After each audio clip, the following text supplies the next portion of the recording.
So I just finished watching the Nintendo Direct Partner Showcase from today. I thought it was like a solid like B to B plus for me personally, just based off the games that I like. There was a lot of really good stuff in here, a lot of heavy hitters, really only a couple games that I was super excited for.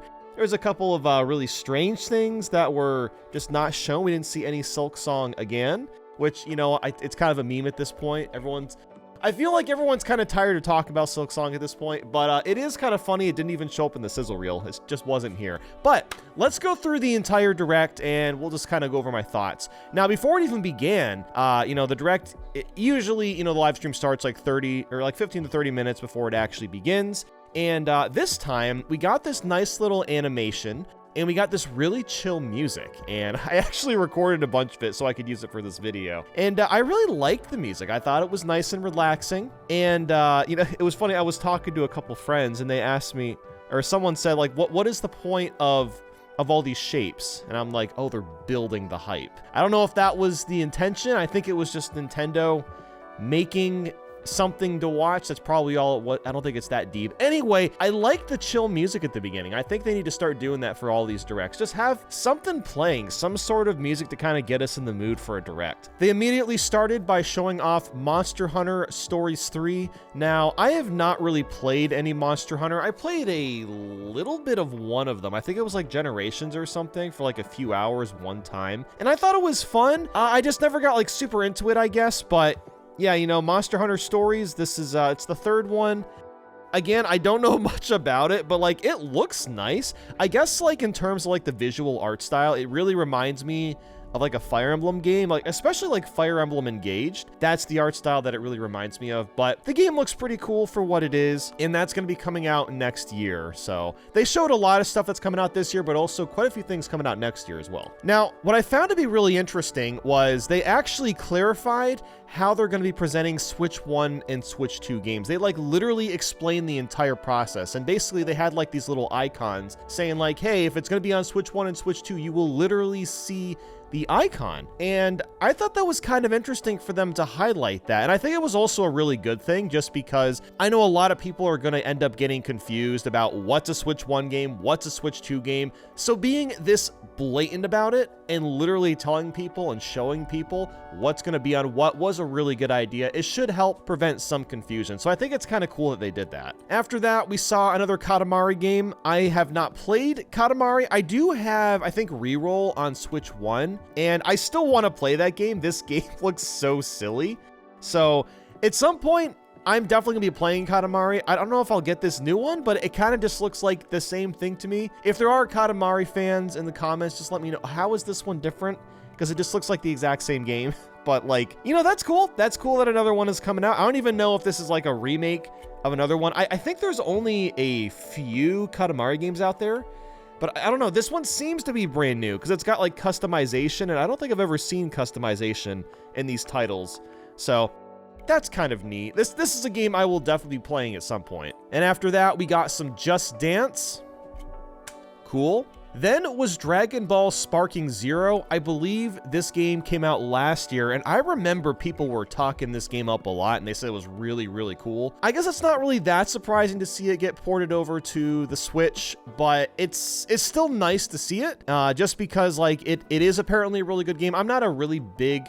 I wouldn't say I'm not necessarily a fan of Dragon Ball at all. I've seen a little bit of the anime, but I haven't really played any of the games. There was like one of the Game Boy Advance games. I think it was Legacy of Goku 2, and I owned that as a kid when I was like maybe 10 or 11 or something. That's really the only Dragon Ball game I ever played, but that has nothing to do with this. This is a 3D fighting game. There's a ton of characters, and yeah, a lot of people said this was a really good game. So hey, you know what? That's cool that it's coming to Switch. Then we have Plants vs. Zombies. I believe this is a remake of the original game. This is another game that I think I would really like, but I just haven't gotten around to playing. But now that it's coming to Switch, I'm definitely going to be trying this out and getting it. And it has co-op as well. I'm not sure if the original game had co-op or not. I'm assuming it probably didn't because they're actually like bringing it up in the trailer, so it should be like a new feature. So yeah, this definitely looks like the kind of game that I would really like. So yeah, I'm excited to try out Plants vs. Zombies finally. I feel like I've needed to play this game for like a decade, but now is my chance, I suppose. After that was, I think, what, FC 26 is just a soccer game.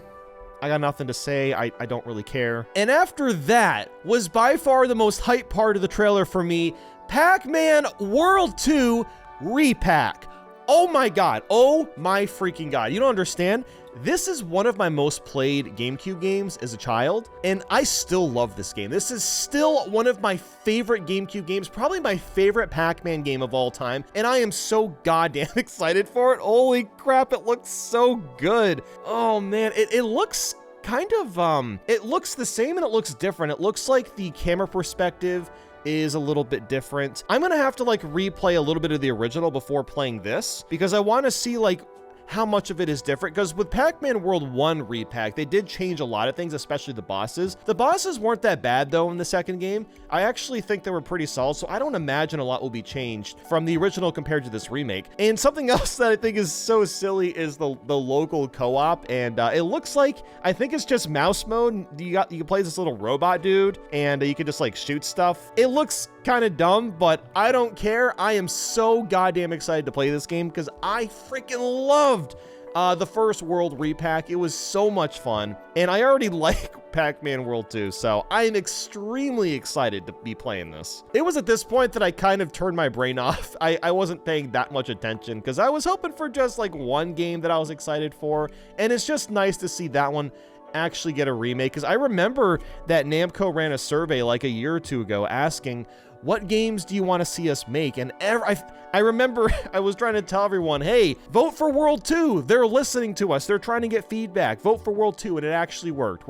We actually got it. After that, we got Final Fantasy Tactics. I've never played Final Fantasy, so I don't really know much about it. Then Persona 3 Reload is getting a port. I'm pretty sure that this was rumored a while ago, so this wasn't really that surprising to see. Then we have probably the weirdest part of this entire direct. Nintendo said, hey, please take a look at this, you know, trying to get everyone excited. They show off Hyrule Warriors Age of Imprisonment, and I'm like, okay, cool. So they're gonna probably just, you know, talk about like a release date or whatever. They show off a bit of footage for maybe like a minute or so, and then that's it. That was it. No release date. They still said it's coming this winter and that more news was coming soon. So what that probably means is that this is going to be like a November or December game. If I had to guess, probably a December game at this point.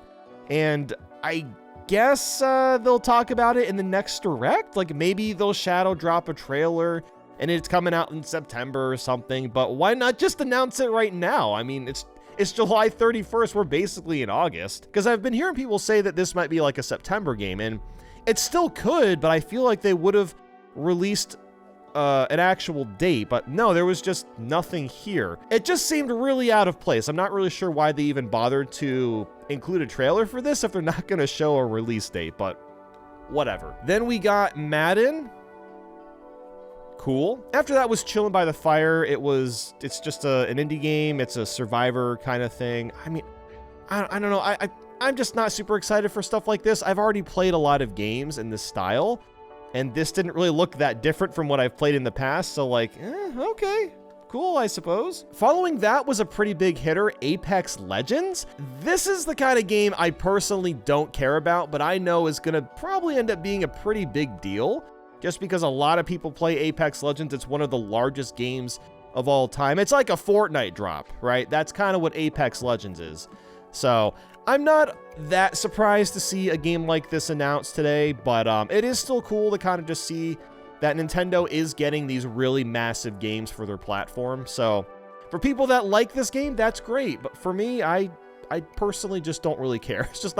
It's just not for me. After that was a really weird game called Hella. It kind of reminds me of, there was like this cat game that came out. I think it got nominated. I think it was Stray. I think it was the game called Stray where you played as a cat. This kind of just looks like that, except you play as a mouse. So yeah, I don't know. I don't really have much to say about it, but it looks kind of novel for what it is. Then we've got Star Wars Outlaws. I've heard that people liked this game and had pretty good reviews, but I'm not much of a Star Wars fan. Following that was this brand new game called Chronos: The New Dawn, and this honestly looked really, really interesting. It kind of had like Last of Us, but in space energy. And I don't know, this one looks kind of intriguing. I might end up checking this one out. Following that was a Yakuza game. I know Yakuza is very, very popular. I've never had a chance to really play the Yakuza titles. I don't even know where to start. There's so many of these games now. I have no idea which one I would start with. Then after that, it was a sizzle reel. There's really not much to show here. This is kind of when I was expecting Nintendo to drop another 2 seconds of like Silk Song, but no, there was no Silk Song during the sizzle reel, which is kind of funny. They just didn't show it again. And after that, we got 2 more games from Square Enix, and the way that they kind of showed this off was really interesting because, again, they're both from Square Enix and they're both HD 2D games. I thought that was kind of funny. Like, these are definitely really good games, but to show both of them back to back like this and to hype them up at the very end was kind of interesting because, I don't know, I feel like you would probably want to show 2 games that look more different to kind of end things off. But like, again, I know these games are really popular, especially in Japan. But yeah, we got 2 of these. The first one was called The Adventures of Elliot, The Millennium Tales. Okay, I mean, I'm sure it's a good game, but it's something I probably won't play. Then after that was a brand new Octopath Traveler game. Now, I know a lot of people like the Octopath Traveler titles, so seeing another one of these is great. But again, it's just not something that really piques my interest. And that was basically the entire Nintendo Direct. I have no idea what the public perception is. I have not really looked online at all. I literally started recording this right after the Direct. But for me personally, it was pretty much what I expected. I guess the only thing that I thought that we were going to see a little bit more of was just like Microsoft titles. And we didn't actually see Call of Duty at all. So I guess maybe Microsoft will announce Call of Duty for Switch 2 on their own later on, but like that's got to be happening soon. And I was like half expecting them to drop like a Halo Master Chief Collection or something. That would have been something really cool to end this on. And I actually still think that's going to happen at some point. But yeah, I would say overall, this was a pretty solid Direct. You know, again, there wasn't a lot that I was super interested in, but there were a lot of really good games here for sure. And that's about it. All right, bye.